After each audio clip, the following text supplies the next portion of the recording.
చేశారు తప్ప ప్రతి నియోజకవర్గానికి 1,00,00,000 ఎకరాలకు ఆయకట్టు ఇస్తామని చెప్పి ఈ ఆయకట్టు ఇస్తామన్న దగ్గర ఎక్కడా కూడా ఒక పిల్ల కాలువ కూడా ఆనాటి ప్రభుత్వం తవ్వని కారణంగా కాళేశ్వరానికి సంబంధించిన ఈ ఆయకట్టు కానివ్వండి, సీతారామకు సంబంధించిన ఆయకట్టు కానివ్వండి, ఎక్కడ ఆయకట్టు రాలేదనేది నగ్న సత్యం. ఇవన్నీ పదే పదే మా ఇరిగేషన్ శాఖ మంత్రి వర్యులు గౌరవ ముఖ్యమంత్రి గారు అనేక పర్యాయాలు అసెంబ్లీ సాక్షిగా చర్చిద్దాము రండి అంటే కుంటి షాకు చెప్పుకొని అభద్రతా భావనతో ఆనాడు 8వ అద్భుతం అని చెప్పిన మహానుభావుడు కానివ్వండి, వారు బావమరుదులు కానివ్వండి, ఈనాడు చర్చలో పూర్తిగా పాల్గొనటానికి వారు చెప్పాలనుకున్నది చెప్తారు.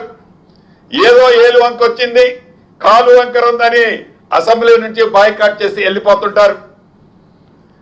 చర్చించాలనే దాని సందర్భం వచ్చినప్పుడు వారి అసలు నాయకుడు, ప్రధాన ప్రతిపక్ష నాయకుడు అసెంబ్లీకి రావాలి అని అనేక పర్యాయాలు ముఖ్యమంత్రి గారు కానీ అసెంబ్లీలో నాయకులందరూ కూడా పదే పదే మీకున్న అపారమైన అనుభవం ఏదైతే ఉందో, మీకున్న అపారమైన పరిజ్ఞానం ఏదైతే ఉందో పదే పదే నా జ్ఞానాన్ని తెలంగాణ ప్రజలకి అంకితం చేశానని చెప్పిన మహానుభావుడు అసెంబ్లీకి రాడు. వారు తయారు చేసిన ఇద్దరు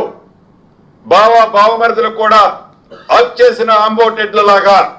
అసెంబ్లీ లోపల అసెంబ్లీ బయట రంకెలేయటం తప్ప, ఒంటి నిండా విషమ నింపుకొని కక్కటం తప్ప నిజాలని నిర్భయంగా ఒప్పుకోవటం కానీ, చేసిన తప్పుని తప్పు అయిందని కాదు, తప్పు కాకపోతే ఇది మాది రైట్ అని కానీ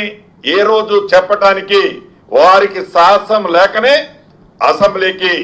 రాకపోవటం, వచ్చిన అసెంబ్లీ అయిందాక అసెంబ్లీలో ఉండకపోవటం కారణం అదే. ఈనాడు దిగువ రాష్ట్రానికి సంబంధించిన నీటి వినియోగానికి సంబంధించిన అంశాలు కానీ, తెలంగాణ రాష్ట్రానికి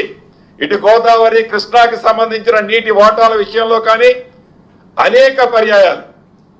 అనేక సందర్భాల్లో ఇందాక నేను చెప్పినట్టు ముఖ్యమంత్రి గారు కానీ నీటిపారుదల శాఖ మంత్రి గారు కానీ ఒక్క చుక్కను కూడా ఈ రాష్ట్ర ప్రయోజనాలకు సంబంధించిన దాన్ని వదులుకునేది